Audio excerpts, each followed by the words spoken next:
Right now, somewhere, a phone is lighting up with a reminder for someone who is already dead. A birthday, a calendar alert, a photo memory that surfaces without being asked. You know this feeling, or one day you will. Someone you love stops existing, and the world just keeps sending you little notifications about them. We treat this as a uniquely modern kind of pain. It isn't.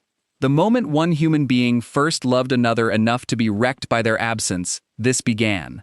And what your ancestors did with that pain, tens of thousands of years before the first word was ever written, is one of the most quietly astonishing things our species has ever done. Because here is what the graves reveal. Ancient humans didn't just get rid of their dead, they mourned them. And the evidence they left behind answers a question that should be impossible to answer. What did grief look like before language, before religion, before anyone could even say the word goodbye? You've probably pictured Ice Age life a certain way. Brutal, freezing, survival of the fittest, every calorie a fight, every day a countdown, no room for anything soft. So when someone died, you'd imagine the body was simply left where it fell, because the living had bigger problems. That picture is wrong. And a cave in Italy proves exactly how wrong. Roughly 27,500 years ago, in a place we now call Arene, Candide, a teenage boy was mauled by a bear. The attack tore through his jaw, his neck, his shoulder. He was dying. But he did not die alone. His community carried him into a cave, packed his wounds, and stayed with him for days, until he was gone. Then they buried him. And they did not do it carelessly. They laid him in red ochre, a pigment ground by hand from stone, the same red they used to care for newborns. They placed objects around him, they marked him as someone who mattered. Archaeologists gave him a name, the Prince. Because everything about that grave says the people who dug it were not disposing of a body. They were saying goodbye. So why the red? That detail matters more than it looks. Across thousands of years and thousands of miles, the same ochre shows up in the graves of the dead and on the skin of the living, smeared on the newborn and the corpse alike. Care at the beginning of a life. Care at the end of one. The same color closing the circle. So was the prince a one-off, a single grieving community that happened to leave a trace? Not even close. In Russia, at a site called Sunghir, archaeologists found graves from around 30,000 years ago, holding 2 children and a man.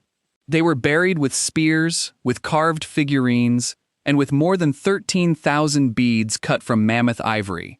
Sit with that number. Researchers estimate those beads represent thousands of hours of labor, drilled one at a time by hand. Thousands of hours. For the dead. A society supposedly fighting for every scrap of food spent that time not on the living but on honoring 3 people who could no longer contribute anything at all. That is not what survival of the fittest looks like. That is love doing something that makes no practical sense whatsoever.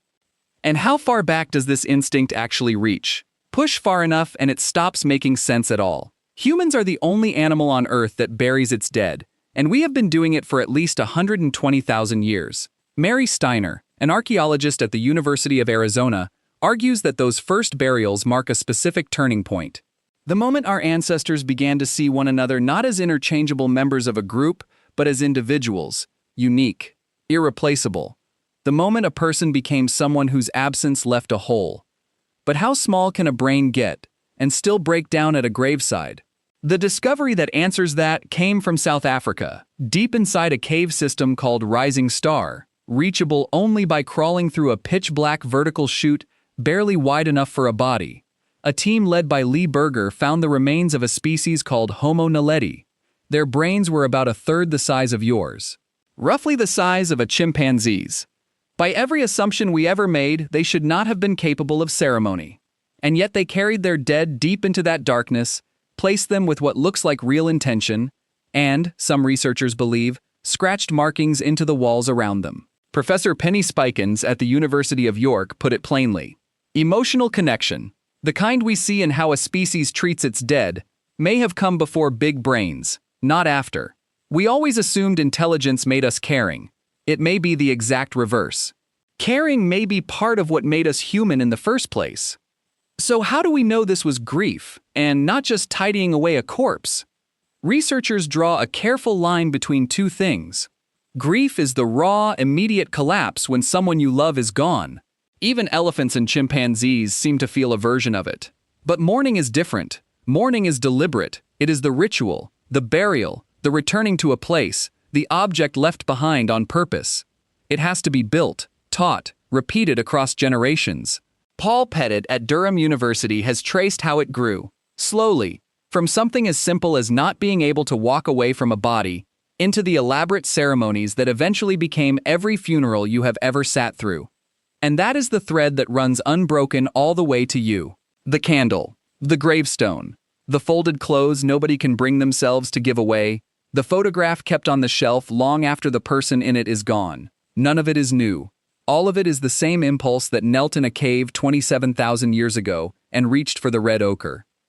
So when you feel it, that pull to keep a voicemail you will never play, to stand at a grave and talk to someone who cannot hear you, to hold on to a person the world has already moved past, understand what that actually is. It isn't weakness. It isn't even modern. It is the oldest ceremony your species has. Tens of thousands of years before writing, before cities, before anyone had a word for a soul, someone knelt in the dark, covered a body in red, and refused to accept that a person they loved could simply stop existing. That refusal is still in you. Every time you grieve, you are performing the first human ritual we ever learned. And somewhere out there, buried in ochre, sleeping under 13,000 beads, is the proof that you were never the first to feel this. And you will never be the last.